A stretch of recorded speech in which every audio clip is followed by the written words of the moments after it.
Degree చదివి 3-4 ఏళ్లైనా సరైన ఉద్యోగం దొరక్కపోతే పరిస్థితి ఎలా ఉంటుందో ఆ నిరుద్యోగికే బాగా తెలుసు. ఇంటికి భారంగా ఉండలేని స్థితి, బయటకు వెళ్లి బతకలేని పరిస్థితి. బయట ఎదురైన ప్రతి ఒక్కరూ ఏం చేస్తున్నావంటే ఏం సమాధానం చెప్పాలో కూడా తెలీదు. చివరికి ఎక్కడికైనా ఫంక్షన్లకు వెళ్తే అక్కడ ఎవరు ఏ ప్రశ్న అడుగుతారోనన్న భయం. అంతేకాకుండా ఉచితమే కాబట్టి ఓ 2-3 సలహాలు మన ముఖాన పడేసి నీతులు చెప్పేవారిని ఏమనాలో తెలియని నిస్సహాయత. పైగా ఏమైనా అంటే నీ ముఖానికి ఉద్యోగం లేదు కానీ బాగా ఎక్కువైంది అనే సత్కారాలు. అలాగని ఇంటికి వస్తే కుటుంబంలోని పరిస్థితుల కారణంగా తల్లిదండ్రులకి తోడబుట్టిన వారికి భారమయ్యామనే బాధ.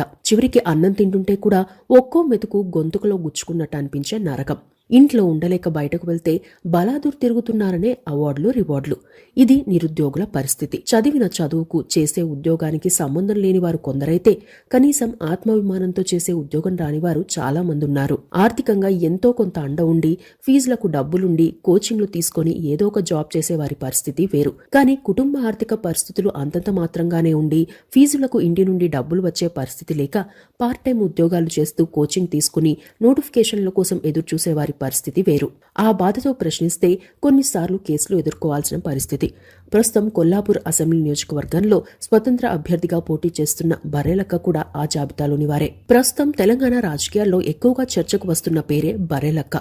డిగ్రీ చదివిన కర్నె శిరీష తన కుటుంబ పరిస్థితుల కారణంగా ఓ రోజు బర్రెలు మేపుతూ నోటిఫికేషన్లు లేవు, ఉద్యోగాలు లేవు, బై బై ఫ్రెండ్స్ అని సోషల్ మీడియా రీల్స్ చేసింది. ఆ రీల్ వైరల్ అయింది. కర్నె శిరీష పేరు బర్రెలక్కగా మారింది. అయితే ఆ రీల్పై కేసు కూడా నమోదైంది. అయితే కుటుంబ పరిస్థితుల నేపథ్యంలో ఉక్కిరి బిక్కిరి అవుతూనే ఉద్యోగం కోసం ప్రయత్నిస్తూ మానసిక వేదనకు గురై నైరాస్యంతో చేసిన వీడియోపై కేసు నమోదు కావడం చర్చనీయాంశమైంది. ఆ కేసు తర్వాత ఎదురైన పరిస్థితుల కారణంగా బర్రెలక్క ఉపాధి కూడా పోయిందని చెప్పవచ్చు. పిల్లిని గదిలో బంధించి కొడితే పులిలా మారుతుందనే విధంగా బర్రెలక్క కూడా అలాగే మారింది. బెదిరింపులకు ఎదురు తిరగడంతో పాటు తాను ఎదుర్కొంటున్న లక్షలాది మంది నిరుద్యోగుల బాధను చెప్పేందుకు ఎమ్మెల్యేగా పోటీకి దిగింది.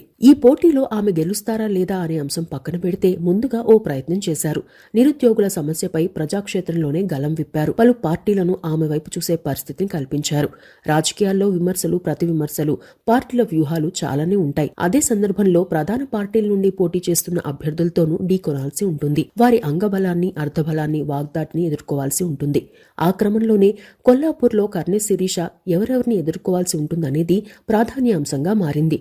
ఈ నేపథ్యంలో కొల్లాపూర్లో ప్రధాన పార్టీల నుండి పోటీ చేస్తున్న అభ్యర్థుల ఆస్తులు, అనుభవం, బర్రెలక్క ఆస్తులు, బలాబలాలు ఏంటో చూద్దాం. కొల్లాపూర్ నియోజకవర్గంలో మొత్తం 14 మంది పోటీ చేస్తున్నారు. అందులో ప్రధాన పార్టీలైన టీఆర్ఎస్ నుండి బీరం హర్షవర్ధన్ రెడ్డి, కాంగ్రెస్ నుండి జూపల్లి కృష్ణారావు, బీజేపీ నుండి ఎల్లేని సుధాకర్ రావు, బీఎస్పీ నుండి గగనం శేఖరయ్య, నవరం కాంగ్రెస్ పార్టీ నుండి నేనావత్ శివుడు, సమైక్యాంధ్ర పరిరక్షణ సమితి నుండి గౌంటి విక్రమ్ యాదవ్, ధర్మ సమాజ్ పార్టీ నుండి ఆది సంధ్యారాణి తదితరులు పోటీ పడుతున్నారు. ఇండిపెండెంట్ అభ్యర్థులుగా కర్నె శిరీష అలియాస్ బర్రెలక్క, హరివర్ధన్ రావు, సొప్పరి వెంకటస్వామి, కేసరి హర్షవర్ధన్ రెడ్డి, కొండరావు పల్లి విష్ణుగౌడ్, కోతగౌని తిరుపతమ్మ, తలారి బాలవర్ధన్, నీలం కృష్ణస్వేరో తదితరులు పోటీ చేస్తున్నారు. వీరిలో సిట్టింగ్ ఎమ్మెల్యే బీఆర్ఎస్ అభ్యర్థి బీరం హర్షవర్ధన్ రెడ్డితో పాటు మాజీ మంత్రి, ప్రస్తుత కాంగ్రెస్ అభ్యర్థిగా ఉన్న సీనియర్ నేత జూపల్లి కృష్ణారావులు పలుమార్లు పోటీ చేశారు. 2014 ఎన్నికల్లో జూపల్లి కృష్ణారావు బీఆర్ఎస్ నుండి పోటీ చేసి 72,000 ఓట్లు సాధించి ఎమ్మెల్యేగా గెలుపొందగా, కాంగ్రెస్ పార్టీ నుండి బీరం హర్షవర్ధన్ రెడ్డి పోటీ చేశారు. ఆయనకు 62,000 ఓట్లు వచ్చాయి. 2018 ఎన్నికల్లో కాంగ్రెస్ నుండి హర్షవర్ధన్ రెడ్డి గెలుపొంది బీఆర్ఎస్ కు వెళ్లారు. బీఆర్ఎస్ లో ఉన్న జూపల్లి కృష్ణారావు 2018లో ఓడిపోగా ఆ తర్వాత ఆయన కాంగ్రెస్ కు వచ్చారు. ఇదే ఎన్నికల్లో బీజేపీ అభ్యర్థిగా ఎల్లేని సుధాకర్ రావు పోటీ చేశారు. ఆయనకు 13,000 పైచిలకు ఓట్లు వచ్చాయి. అంతేకాకుండా ఇక్కడ 1978 నుండి 2014 వరకు వివిధ పార్టీల నుండి ఒకే సామాజిక వర్గానికి చెందిన వారు ఎమ్మెల్యేగా గెలిచారు. ఇక 1952 నుండి చూస్తే బీసీ వర్గానికి చెందిన రంగదాసు 2 సార్లు మాత్రమే గెలవగా, రెడ్డి సామాజిక వర్గానికి చెందిన వారు 3 సార్లు గెలిచారు. తాజాగా సీనియర్ నాయకులు హర్షవర్ధన్ రెడ్డి, జూపల్లి కృష్ణారావు, ఎల్లేని సుధాకర్ రావులు పోటీ పడుతున్నారు.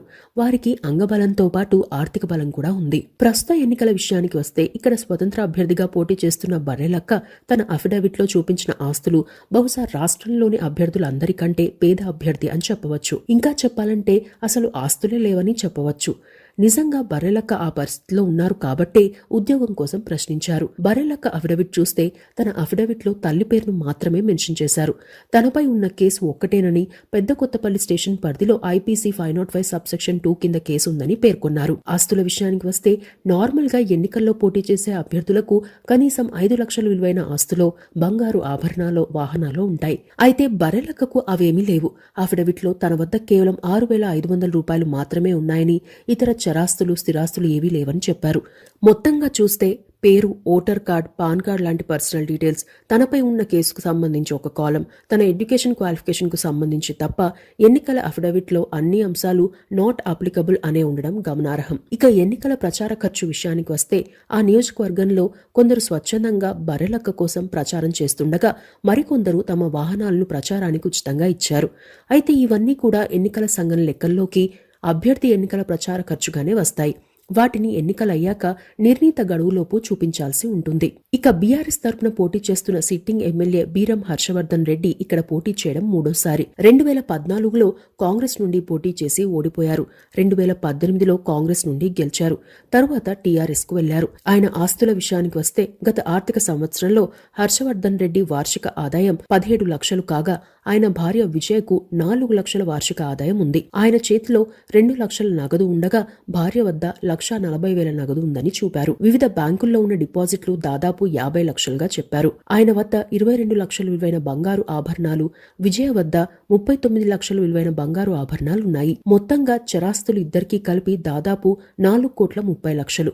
హర్షవర్ధన్ రెడ్డికి పలు చోట్ల ఉన్న వ్యవసాయ భూముల విలువ 35 లక్షలు కాగా విజయ పేరుతో ఉన్న నాన్ అగ్రికల్చర్ ల్యాండ్ వాల్యూ దాదాపు 1,70,00,000. అవి కాకుండా దాదాపుగా 4,25,00,000 విలువైన కమర్షియల్ భవనాలు హర్షవర్ధన్ పేరుతో ఉన్నాయి. మొత్తంగా చూస్తే హర్షవర్ధన్ రెడ్డి పేరుతో 5.75 కోట్ల విలువైన ఆస్తులు, ఆయన భార్య పేరుతో 1,72,00,000 విలువైన ఆస్తులు ఉన్నాయి. ఇద్దరు పేరుతో కలిపి దాదాపు 7.5 కోట్ల విలువైన ఆస్తులున్నాయి. అప్పులు ఇద్దరికీ కలిపి దాదాపు 3 కోట్ల వరకు ఉన్నాయి. కాంగ్రెస్ పార్టీ అభ్యర్థిగా బరిలోకి దిగిన మాజీ మంత్రి జూపల్లి కృష్ణారావు ఆస్తుల విషయానికి వస్తే జూపల్లి కృష్ణారావు వార్షిక ఆదాయం 7,90,000గా చూపారు. ఆయన పేరుతో 4,80,000 నగదు, భార్య సృజన పేరుతో 52,000 నగదు ఉన్నట్లు చూపారు. అవి కాకుండా మిగతా మరో 15 లక్షల డిపాజిట్ లేదా సేవింగ్స్ ఉన్నట్టు చూపారు.